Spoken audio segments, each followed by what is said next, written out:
Guys আমি রাহুল, আপনারা দেখছেন রাহুল বাইক গুরু চ্যানেল। আজকে আমাদের কাছে এসেছে একটা ইয়ামা এফজেড বাইক। তো এই বাইকটা আমাদের প্রবলেম হয়েছে সেলফ নিয়ে। তো আমরা এখানে সেলফ করার জন্য চাবিটা অন করেছি, সেলফ মারার জন্য চাবিটা অন করেছি। অন করে আপনাদেরকে দেখাচ্ছি সেলফ হচ্ছে কিনা। তো এখানে দেখতে পাচ্ছেন গাইস, আমাদের মনে হচ্ছে যে ব্যাটারিটা ডাউন আছে। ব্যাটারিটা ডাউন হওয়ার কারণে হয়তো সেলফ পাওয়ারটা ঘোরাতে পারছে না।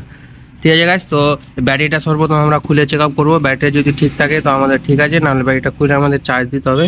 চার্জ দিয়ে যদি হয়ে যায় তো স্টার্ট হয়ে যাবে, আর না হলে ব্যাটারিটা আমাদের নতুন লাগাতে হবে।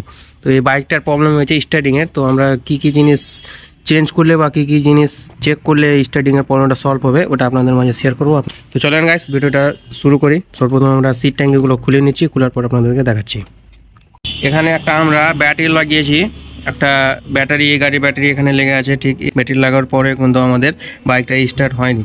তো আমরা এই গাড়িটার প্রবলেম হয়েছে, কাস্টমার বলছিল যে আমাদের বাইকটা ঠেলে স্টার্ট হয়ে যাচ্ছে, কিন্তু সেলফ মারার পর কিন্তু আমাদের স্টার্ট হচ্ছে না। তো গাইস এখানে আমরা সেলফ মোটরটা খুলেছি, সেলফ মোটরটা খুলে আমরা কার্বনগুলো চেক করেছি। এখানে কিন্তু কার্বনটা আমাদের ঠিক আছে সেলফ মোটরে, আর এখানে আমাদের ম্যাগনেটটাও ঠিক আছে সেলফ মোটরের। আমাদের সেলফ মোটরটা ঠিক আছে, এগুলো সব কিছু আমরা চেক আপ করে নিয়েছি সেলফ মোটরের। সেলফ মারার পর স্টার্ট হচ্ছে না, মনে হচ্ছে যে হয়ে যাবে, কিন্তু তাও কিন্তু আমাদের সেলফ মারার পর মানে সেলফ মোটর ঘুরছে ঠিক, স্টার্ট নিচ্ছে না। অনেক গাড়িতে এটা প্রবলেম আসে যে কিক মারার সময় স্টার্ট হয়ে যায় আর সেলফ মারার সময় স্টার্ট হয় না। যেগুলো গাড়িতে কিক থাকে ওভাবে বোঝা যায়। তো আমাদেরকে কাস্টমারটা বললো যে আমি যখন গাড়িটা একটু ঠেলে কিন্তু গাড়িটা স্টার্ট হয়ে যায়। আমরা ম্যাগনেট সাইডটা খুললাম, ম্যাগনেট সাইডে এখানে একটা আমাদের আছে পানসাল কয়েল, যেটা হচ্ছে পিক আপ কয়েল। আমাদের এই ডিস্টেন্সটা একটু দূর হয়ে গেলে এই প্রবলেমটা হয়। ঠিক এই জায়গাটাতে আমাদের পিক আপ কয়েল আছে গাইস। পিক আপ কয়েলের ডিস্টেন্সে একটু দূর হয়ে গেলে এই প্রবলেমটা হয়। যখন আমরা কিক মারবো তখন আমাদের কিন্তু বাইকটা স্টার্ট নেবে, আর যখন সেলফ মারবো তখন আমাদের কিন্তু বাইকটা সেলফ নিবে না।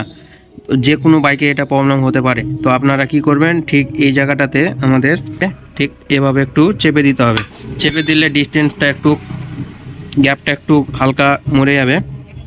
যতটুকু গ্যাপ এখানে ঠিক এই জায়গাটাতে আমাদের কিন্তু অ্যাডজাস্ট করে এখানে আমাদের গ্যাপটাকে একটু কমা বাড়া করতে হবে। তো এই জিনিসটা করলে কিন্তু আমাদের এই প্রবলেমটা অনেক সময় সলভ হয়ে যায়। আর যদি আমাদের পালসার কয়েল যদি মানে পিক আপ কয়েলটা যদি আমাদের খারাপ থাকে তো পিক আপ কয়েলটা চেঞ্জ করে প্রবলেমটা সলভ হয়ে যায়। প্রবলেমটা সলভ করার জন্য আমরা এখানে এই সিস্টেমটা উপয়োগ করলাম। তো এই সিস্টেমটা করে আপনাদেরকে দেখাচ্ছি বাইকটা স্ট্যান্ড নিচ্ছে কিনা। তো ফাইনালি গাইস আমাদের ম্যাগনেট সাইড ফিটিং করা হয়ে গেছে। আমরা এবার প্লাগের লাইন আসছে কিনা ঠিকঠাক ওইটা আপনাদেরকে দেখাবো। তো আপনারা দেখতে থাকুন এই সাইডে। তো গাইস এখানে আমরা প্লাগ ক্যাপটাকে খুলে আপনাদেরকে দেখাচ্ছি ঠিকঠাকভাবে আমাদের কারেন্ট আসছে কিনা। ঠিক এখানে আমাদের ভালোভাবে চেক আপ করে নিতে হবে। এখানে গাইস আগে কিন্তু একবার করে লাইন আসছিলো, মানে এখানে কারেন্ট আসছিলো, স্পার্ক হচ্ছিলো, আর একবার করে কিন্তু আমাদের আসছিলো না এখানে কারেন্ট। ওই জন্য কিন্তু এই প্রবলেমটা হচ্ছিলো। আর আবার কিন্তু ঠেলে বাইকটা আমাদের স্টার্ট হয়ে যাচ্ছিলো। তো এখানে আমরা কানেক্ট করে দিচ্ছি, কানেক্ট করার পর আপনাদেরকে দেখাচ্ছি সেলফ মেরে আসছে কিনা। তো দেখতে পাচ্ছেন গাইস এখানে আমাদের এখন ভালো মতন প্রত্যেকবারই আমাদের ফায়ার আসছে, মানে দেখতে পাচ্ছেন। আর একটু ভালো করে দেখাচ্ছি, সিঙ্গেল হাত একটু টাফ হচ্ছে, কিন্তু হয়ে যাবে। অ্যাডজাস্ট করে নিতে হবে আপনাদেরকে দেখার জন্য। দেখতে পাচ্ছেন গাইস এখানে আমাদের চটচট করে প্রত্যেকবার কারেন্ট আসছে। ঠিক এই জায়গাটাতে আমাদের এভাবে কিন্তু কারেন্ট আসবে। আগে কিন্তু আমাদের ঠিকঠাকভাবে কারেন্ট আসছিলো না, আমাদের কারেন্টটা কিন্তু মিস করছিল। এবার কিন্তু ঠিকঠাকভাবে কারেন্ট আসছে। তো এবার আমরা এগুলো লাগিয়ে দিচ্ছি, প্লাগ ক্যাপে ভিড়িয়ে দিচ্ছি। প্লাগ ক্যাপ ভিড়ার পরে আপনাদেরকে দেখাচ্ছি। ট্যাঙ্কিটাকে আমাদের লাগাতে হবে, ট্যাঙ্কি লাগার পরে আপনাদেরকে দেখাচ্ছি।